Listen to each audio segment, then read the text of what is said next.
Now, months into the sting, the Mr. Big sting, Mr. Big finally got confessions from the teens. In 2004, they both received 3 life sentences after being found guilty of the multiple murder of Atif's family. Now, there's just an awful lot to unpack here with many twists and turns. I wanted to hear directly from the men accused. Atif Rafay, he is joining us on the phone today from Monroe Correctional Facility in Washington State. Atif, are you there?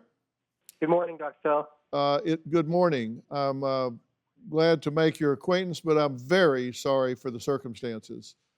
You've been in prison now for more than half of your life, correct? That's correct. And tell me, as I'm talking to you today, what's your attitude about this? I am hopeful.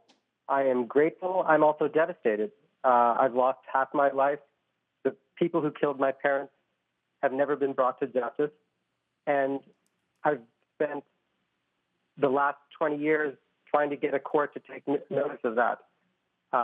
It's been immensely devastating and frustrating, and yet I'm very grateful, and I'm hopeful now that finally all these years of perseverance might matter. Right, and it's it's easy to lose in the mix of that, coming home and finding your mother, father, and sister bludgeoned to death with a baseball bat, and then on the immediate heels of that, you become a suspect and start getting all of this going on in your life and winding up where you are. Let me ask you straight up for the record, once you left the house to go to dinner, a movie, and to a club, at any time after you left the house, did you return back home and bludgeon your mother, father, and sister to death with a baseball bat? Absolutely not. Absolutely not. And there's absolutely no way that we could have even done that, because the murders didn't even happen at a time that it would never have even been possible. That was impossible, and absolutely I would never have done anything like that. Do you have any knowledge about who did? Well, we do, because of course the police did, and I only discovered this years later, but of course there was an informant, so we know who did it, or we have a fairly good idea. Those people have never been apprehended, or to my knowledge even investigated. But you found this out after the fact. You didn't know at the time. You weren't involved with it in any way? You didn't have any involvement with who went over there? I never even heard of those people at the time. You didn't cause it to happen? You weren't involved with it happening? You didn't hire anybody to do it? You had nothing to do with it at all? Absolutely not. Absolutely not.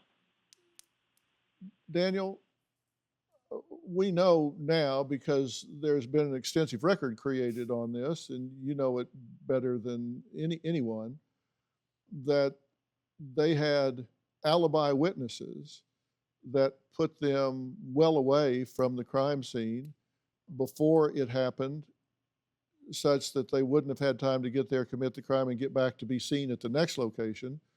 We know that they were seen in the lobby of the movie house at the time the neighbors say the crime was actually happening, but yet they've been convicted, and he sits in prison 28 years later. How do you explain that?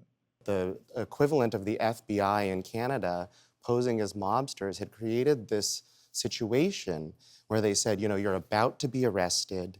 If you're arrested, I know I'm the first person that you're gonna flip on. I'm the only person who can help you from being arrested, but you have to tell me what you did first. So they made the seemingly costless choice of, on the one hand, thinking, well, if we say we didn't do it, they're not gonna trust us and they'll kill us, as they've convinced us they've done to people who could flip on them in the past, or we can make up a story and appease them and not be framed for murder. Do you have a story or a question for me? Click the link in the description and tell me what in the world is going on.